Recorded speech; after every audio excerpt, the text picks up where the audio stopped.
begin. Took a look this morning. Hadn't done it a couple of days. Aggie baseball RPI. It's 11. They've dropped a spot since they've been off. RPI is a living organism with other teams matter too. And something to remember. Georgia, the Bulldogs, they're a fascinating creature, animal. A Bulldog is. Because they're 14. Their strength of schedule is 38. Non-conference RPI is the killer. Non-conference RPI of 84. Talk about a mutt fest playing nobody, but they are the SEC regular season champion. They're a 43-win team, and there's not a lot of teams that have crossed the 40-mark period. They are going to be a top 8 national seed no matter what happens. That's even with a 14 RPI. So A&M's at 11, push Georgia in front of them. A&M's 12 if you kind of use RPI rankings. RPI is not the holy grail. It's not the holy Bible. It's a really, really good guideline. And it's Wednesday. Aggies will go into action. Second game on Friday's version of the quarterfinals. And right now, they would start in the 12 spot using RPI rankings. Maybe the committee would fudge them, 12 would be fudging them 4 spots to 8 as a national seed. Now, I just told you that Georgia at 14, it don't matter RPI. I feel the exact same way about A&M when it's going to come to national seeding. Georgia's resume is why you throw their RPI out the window. A&M, third place in the SEC. A&M, say get that first win and be 40, but I don't even need to go there. They finished third in the SEC. I use that D1 Kendall Rogers stat. Tied for the country with the most wins over projected number 1 seeds, which the committee will put teams as ones leading up to their decisions and go, oh man, it'll just strengthen A&M's resume. They're a top 8 national seed. But you see why it's 8. And if not, they'll be 9. Like, it's so borderline. But their resume says they're a national seed. Just like Georgia at 14 RPI, nobody cares. You're the SEC champ. You're a top 8 national seed, period. But I thought it was fascinating. 11 with Georgia behind them. A&M will not be a national seed in front of Georgia, so technically you could say 12. RPI committee would have to move them from 12 to 8. That's 4 spots, but the resume will push them. Who are the teams in the top 8 that are going to get punked to move Georgia and A&M from 11 and 14 to Georgia will be about a 4, A&M at 8. Let's see, USC at 8? No, they will not be a national seed. Are they going to do perennial, nothing but respect Florida State and move them out? But USC, no, they're definitely not. Alabama at 7? Taking SEC life for an SEC life? And that would be simple 7-8, just that straight down the line. I know USC definitely. But would they do that to Bama? They're sure not going to do it to Florida State. That's a college baseball blue blood. Questions to be answered. But I thought it was a fascinating look. Something I wanted to look at that I started yesterday, and I had time sitting in my office this morning, matter of fact, but the Athlon Sports College Football Magazine anonymous coaches were talking, and we shared the thought on Elko yesterday, and I wanted to read more about the other teams, like A&M's opponents. Well, there was more on Texas A&M, and it was Marcel Reed. And I don't know, sometimes I don't think they fudge. I'm sure it's anonymous coaches, but anonymous coaches sometimes sure sound like internet, Reddit, Twitter X, and sports talk show people, don't they? I'm dead serious because it's not anything you haven't heard explicitly exactly all off season long. So here's what an anonymous coach told Athlon Sports College Football Magazine about Marcel Reed. Quote, I always thought Marcel Reed was a great athlete. Respect him, but always judge those guys on, do they win those big games? Are they the main difference? It's not anything you haven't heard. It isn't anything I've asked. And do they win these big games? Are they the main difference?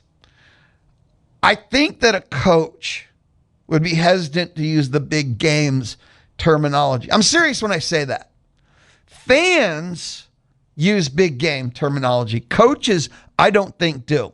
That's why when an anonymous coach says, do they win those big games?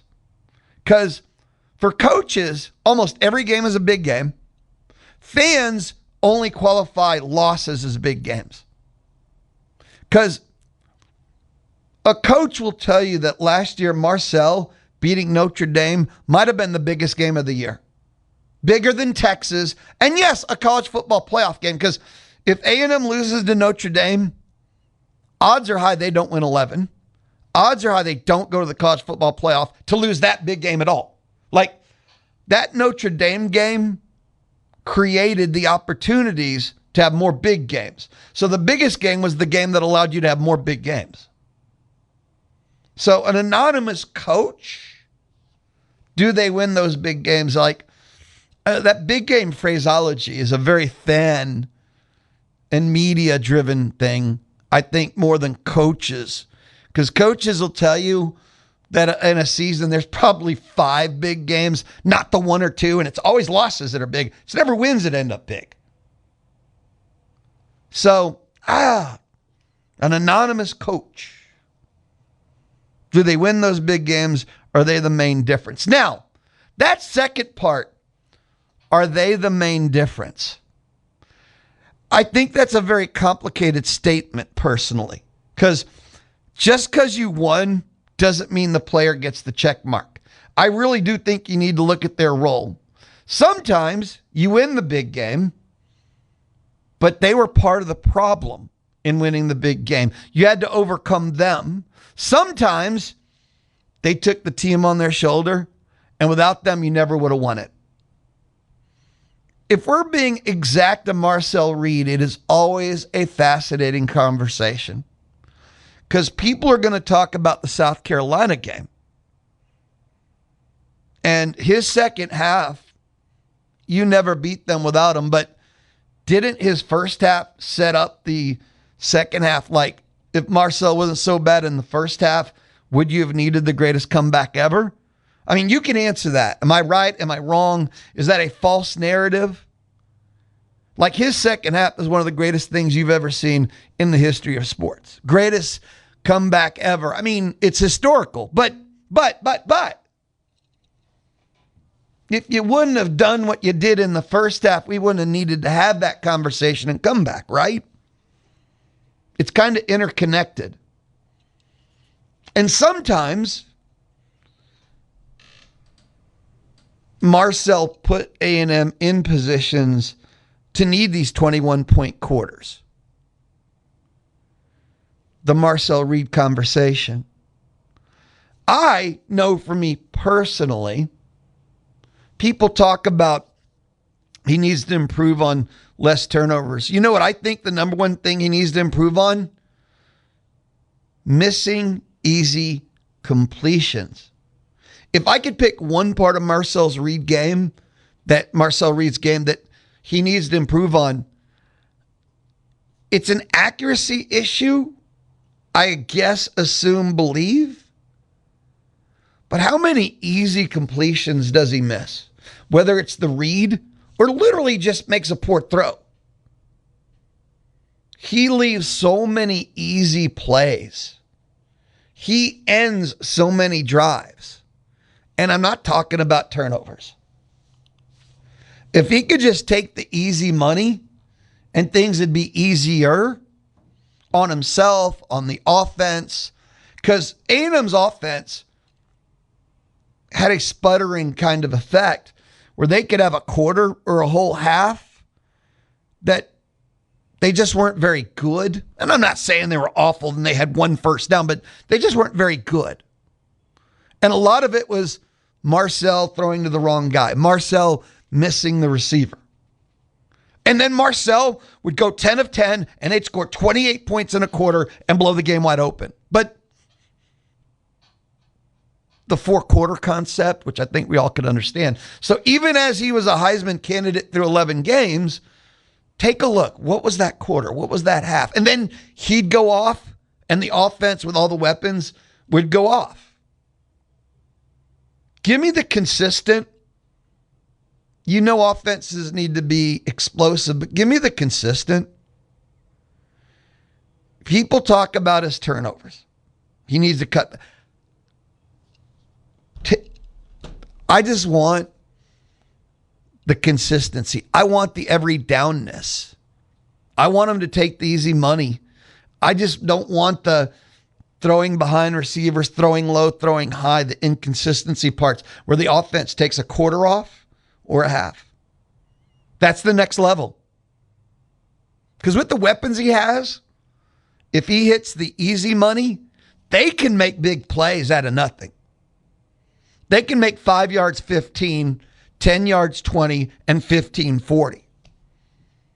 But you need more completions to let your weapons weaponize. You need more first downs and to be on the field longer.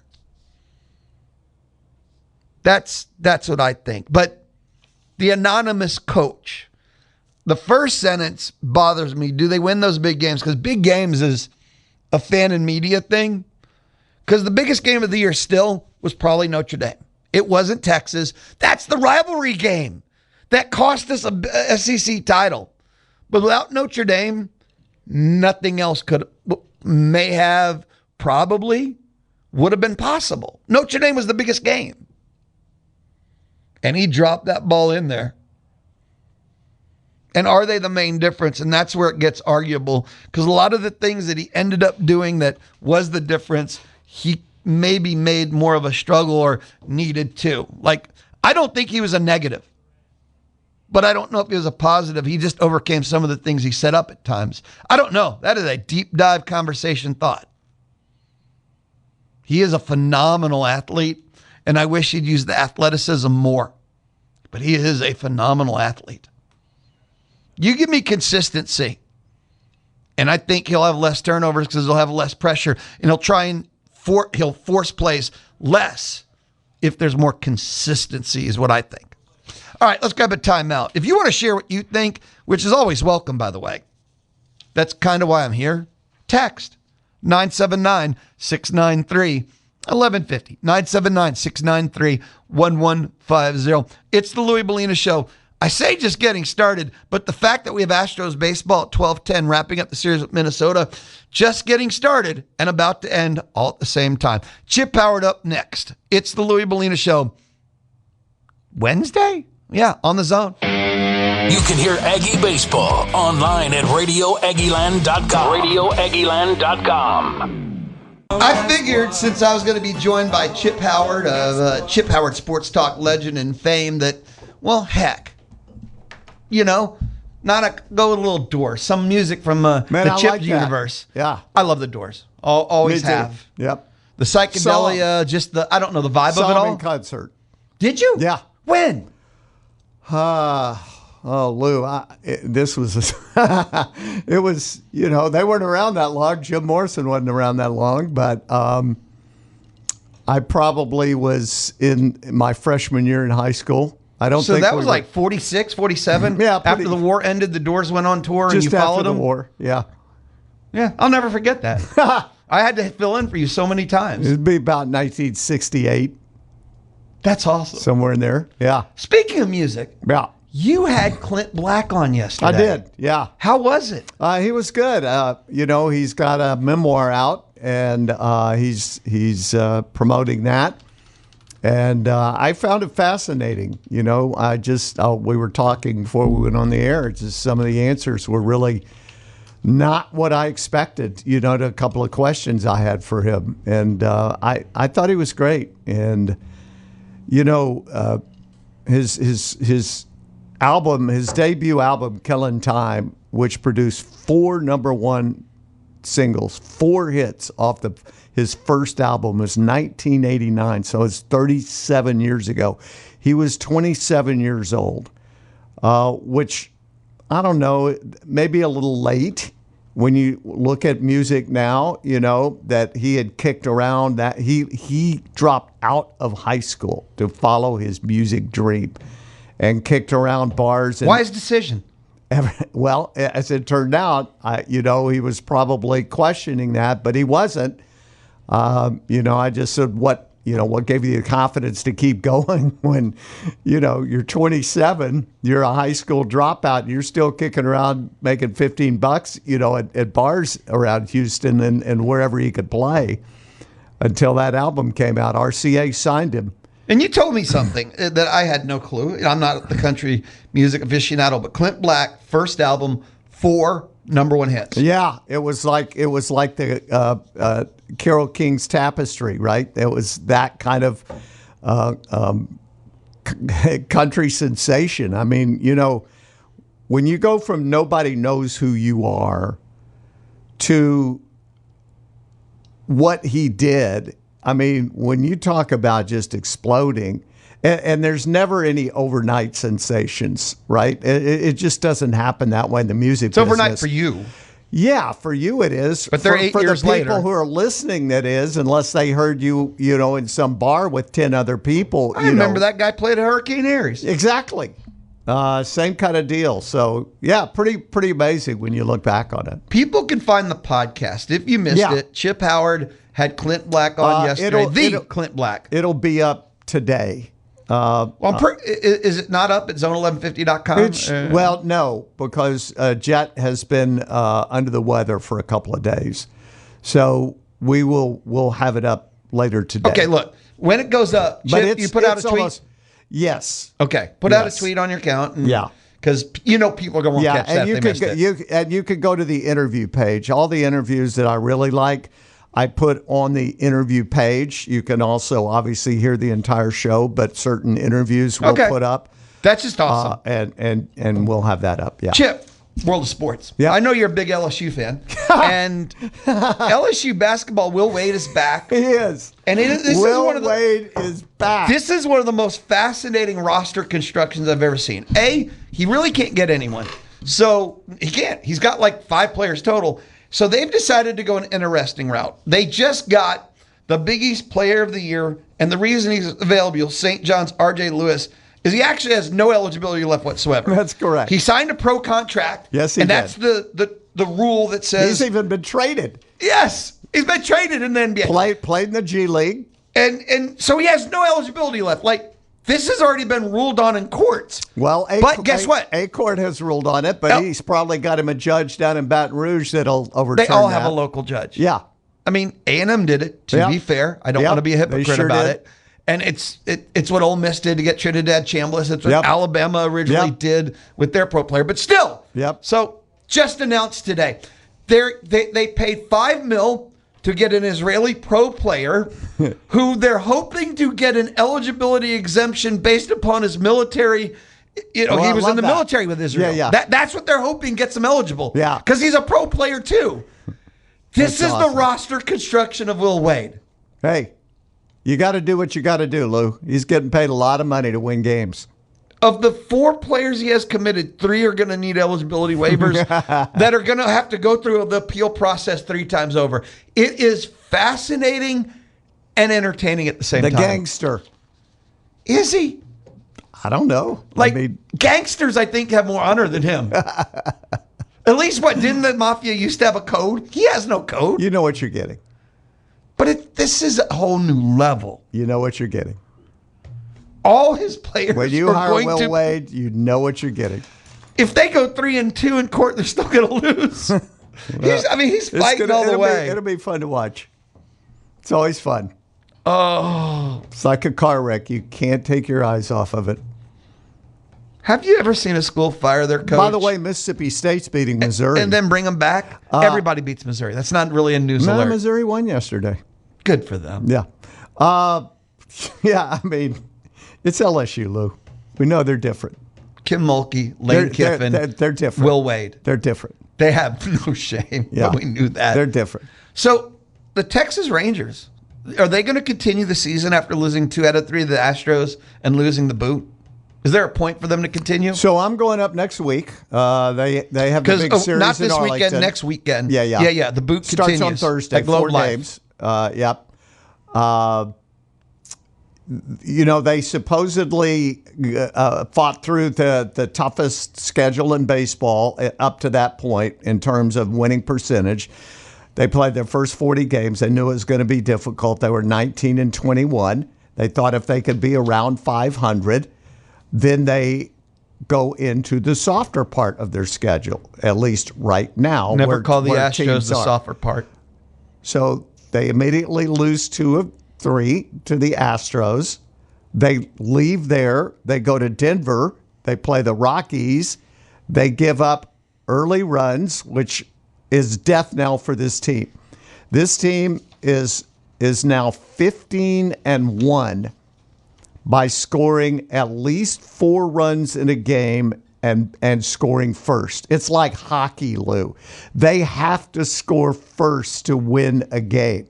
But if they do, and they can score 4 total runs in that game, they're 15-1 this year. They're 62-11 in the last 2 years with that formula.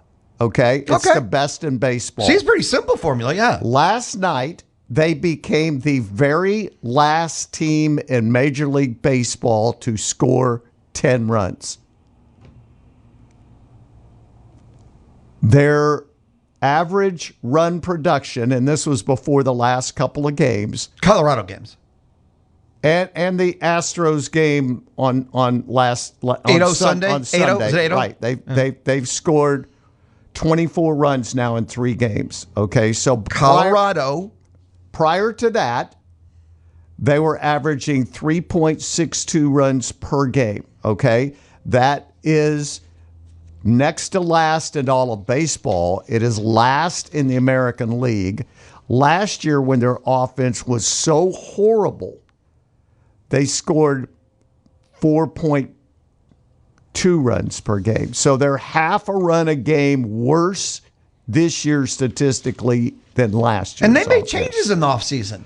They tried to fix that offense, and it's worse. They have made changes. Well, Corey Seager isn't hitting. Evan Carter has been out. He finally came back last night. Corey Seager is on the 10-day DL in the middle of the order. Astro fans don't want to hear about injuries, and it doesn't matter. He wasn't hitting before he was hurt, okay?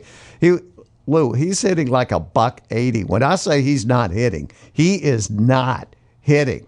If he doesn't hit, they're not going to score runs. Okay, what is supposed to be the heart of their order? Because you can't just have one player. Like, how's it supposed to work? How's that offense supposed to work? That's a great question. Evan Carter is supposed to be in the middle of the order. Jake Berger is supposed to be in the middle of the order. Okay, Berger is now hitting. Jock Peterson actually is now hitting and has been for a couple of weeks. I don't know if that's going to last. Last night, they start McCutchen. Okay, they start McCutchen. Yeah. He has 1 at bat. He walks. They substitute him for Jock Peterson. Jock Peterson has 4 hits. He sets a record coming in off the bench with 4 hits last night, okay? It was a weird night. He went 4 for 5. And how did he only get 1 RBI out of that? It was a weird night in that they don't start Kumar Rocker. They start an opener for Kumar Rocker because Kumar Rocker has had an ERA of over 11 in the first inning, okay? Hadn't got out of the 5th. He has thrown like 100 pitches by 4 innings on every start. So they bring him in the 2nd inning last night. And he was brilliant. They're talking to Shoemaker. Yeah, 7 2/3 scoreless, 3 hits. 7 Ks and 7. So it is the Rockies. Okay, so but they asked Shoemaker, and he just turns his lineup upside down. He does this with Rocker yesterday. They put an opener in. And hoping to get something. He goes, because we can't stay with the status quo. He said, I have to do something. I can't sit there and do the same thing every night. We're losing. I love that, by the way. I absolutely love that. What's the definition of insanity? Yeah, doing the same thing over and over, you get the same results, right? Well, expecting different results. Yeah, different results. And he just said, I can't sit here and do the same thing, which, hey, I love that. Now, again, it's the Rockies. They have to win. They play this afternoon, Lou. In order to win the series against the Rockies, they have to win today. Okay? So you feel like they're doomed too? Yeah. You feel like they're doomed too? Yeah. Doomed. I had one more question for you. They're not doomed. Oh. They're a game out of first place in the That's AL the West. Everybody's. That's the my point. Astros at 20 and 30 now. That's my point, Lou. Are only 5 or 6 with Hader coming back and Hunter Brown coming back and all of this. And I'm just this is absurd. The Astros aren't out of the West by any stretch. If you're in the West, you're never out of it until September hits. Unless you're the Angels. It's so absurd. Yeah. Well, they were out of it when they got bought by Moreno. True. I mean, there's a difference there. So we live in a time where people are screaming about money on the college level and athletics and everything, right? And I just saw this headline. NCAA takes a big step towards adding flag football as a championship sport by 2028. Why are we creating That's beautiful. Why are we creating and adding sports? Arkansas killed their tennis program, brought it back 20 days later, but after you've killed it, it is dead. Right. Even if you brought it back, who's going to go there? Right. You know the money now is coming from alums. That's going to dry up. Yes. It's dead. But we're adding, and look, flag football might be the greatest D1 sport. It might pass Do you football. know what the other but why issue are we is? adding in a time Okay. when we're killing? Okay, not only adding sports, Lou, but do you know that these universities, there are several with debts over $1 billion? Yes, I do actually. Right?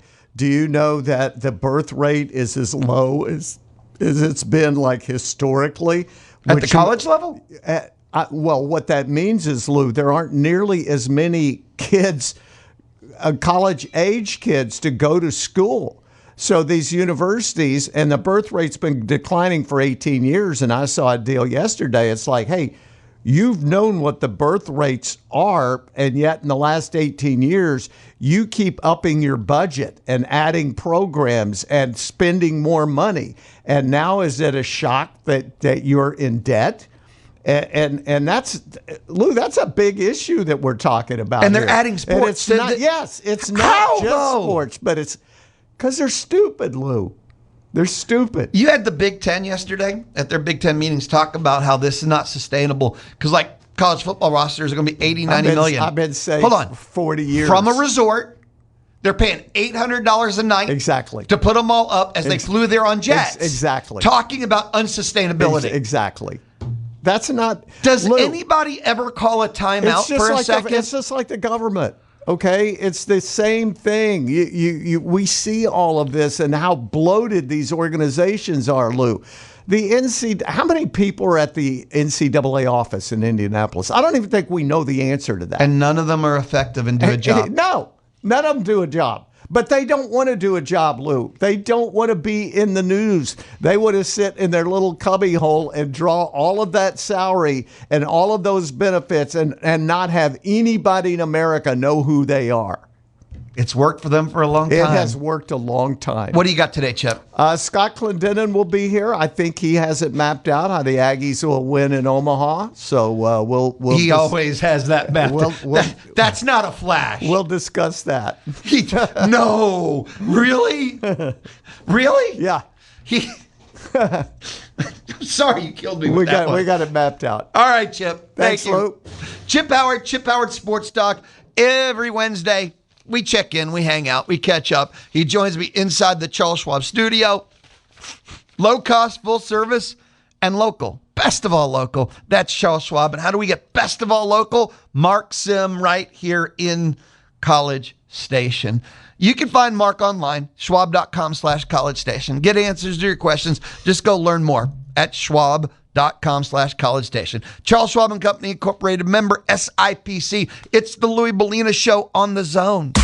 You can get the podcasts of Texans Live, the Louie Bellina Show, or Chip Howard at zone1150.com, Google Play, Apple Podcasts, or Spotify. It is the Louie Bellina Show. I'm going to stick with Wednesday. It is an abbreviated edition of the Louie Bellina Show because, again, in 30 minutes, I'm done. I'm gone. Bye. Good night. Astros baseball, Game 3, the rubber game.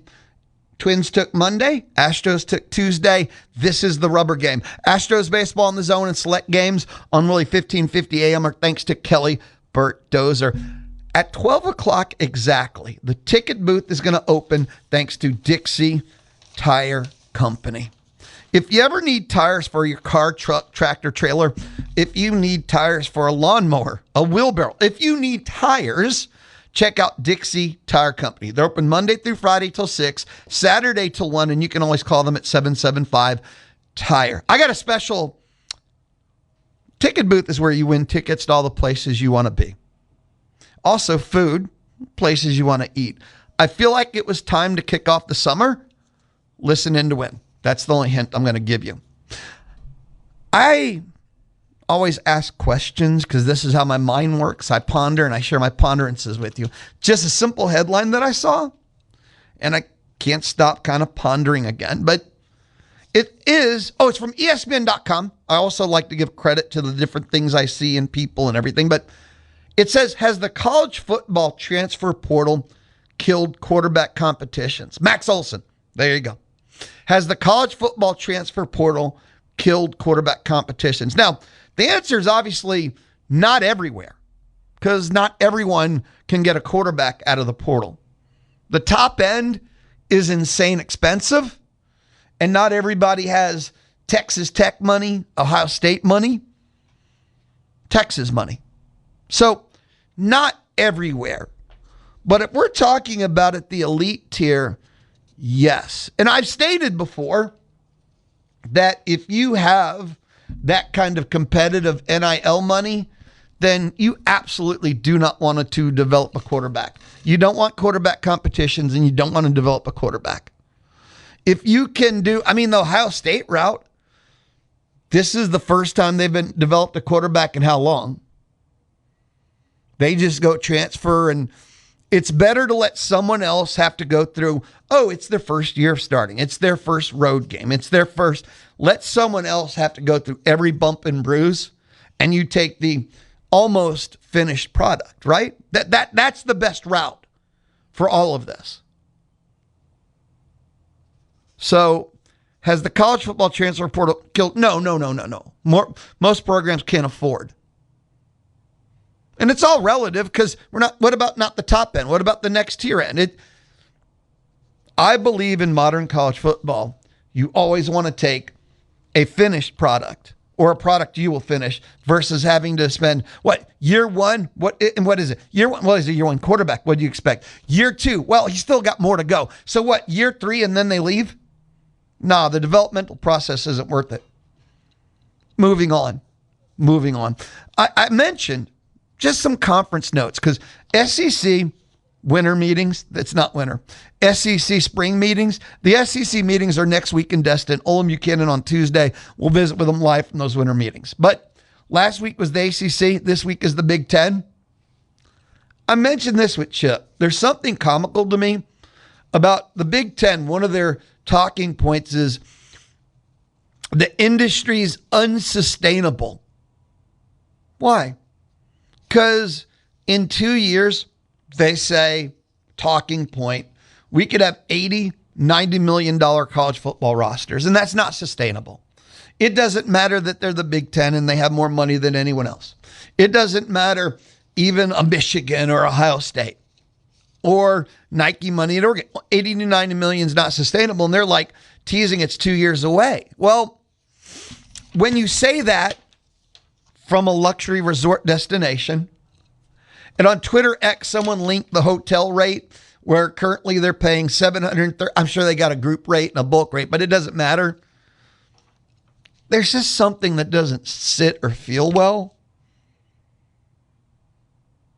Where you're using jets or if you're from the school, you're flying jets there and you're at a luxury resort. It just all kind of, I don't know, doesn't kind of sit as well. The Big Ten is threatening self-governance, just like the SEC is. And it's weird how the NCAA granted governance of football, and the organizing state is all it takes is two conferences. And I hope you know that, right? Like, The SEC and Big Ten can do anything they want. The other conferences kind of get to raise their hand and get acknowledged, but they don't really get a say. But the Big Ten and SEC are so far apart on kind of everything that given the right to rule, they can't rule because they can't get along or agree on anything. And it's, to be fair, it's all Big Ten led. The Big Ten and the SEC have two different versions. Oh, that's so wrong. Let me state it more correct. They have two different TV contracts.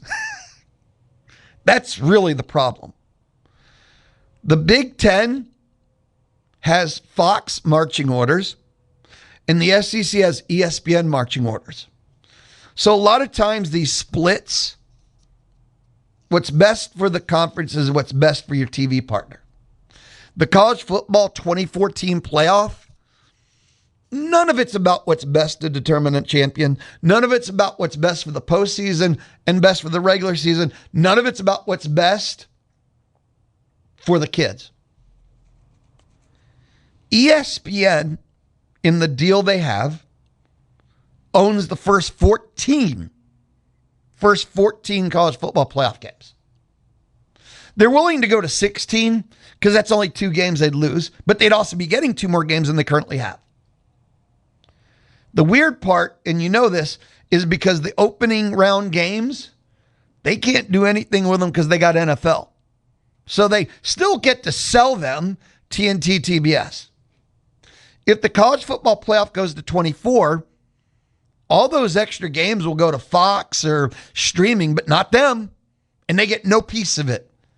And ESPN has zero desire to create content for other rival college football networks at all.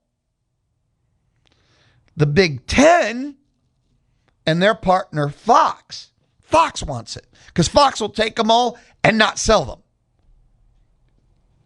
That's how every decision comes down to.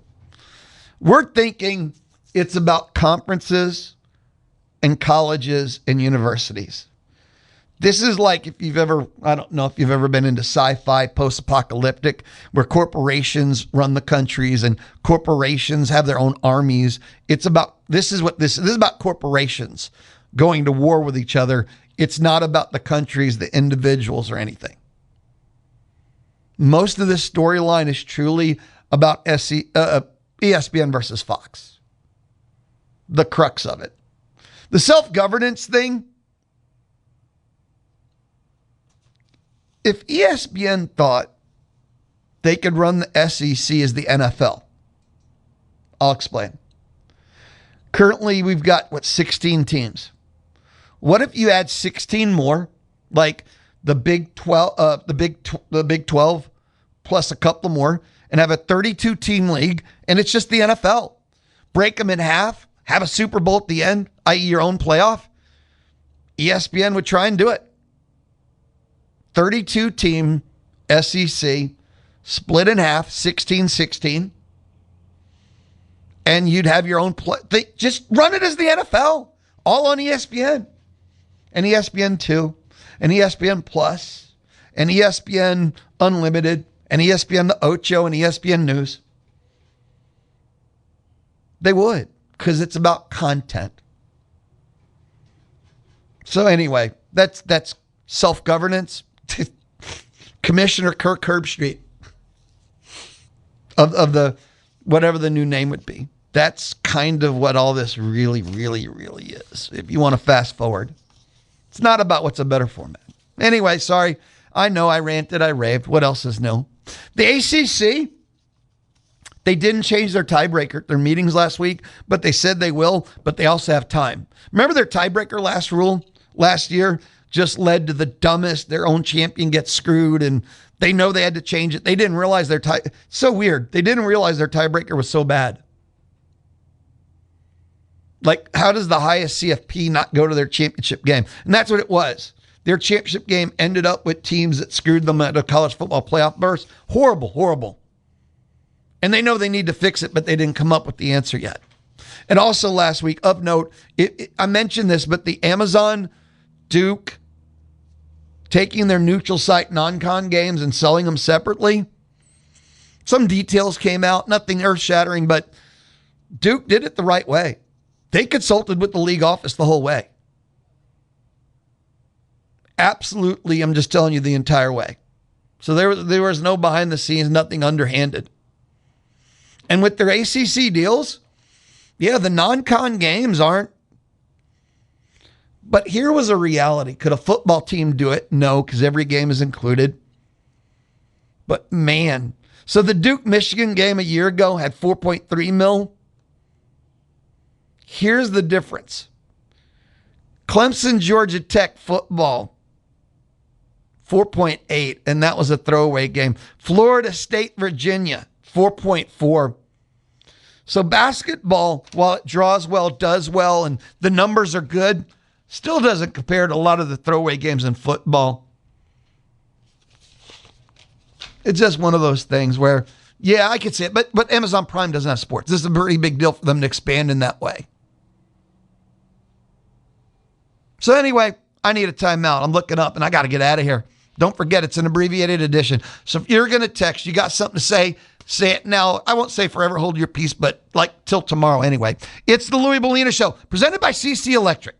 Residential and commercial industrial services is what they do at CC Electric. Questions or comments about the Zone 1150 AM and 93.7 FM? Any questions? Send your emails to louie@bryanbroadcasting.com. It is the Louie Bellina Show Wednesday. Man, abbreviated Astros Baseball 1210. Thanks to Kelly Burt Dozer. Ticket booth's going to open in about 3 minutes. And actually just under 4 minutes is more accurate. That's thanks to Dixie Tire Company. 2 headlines I wanted to share with you. Dallas Mavericks fired Jason Kidd after 5 seasons. They wanted to get rid of him so bad they're willing to eat $40 million. The Dallas Mavericks are a dumpster fire, even after front office changes. The end. Second headline, Nashville will host the Super Bowl in 2030.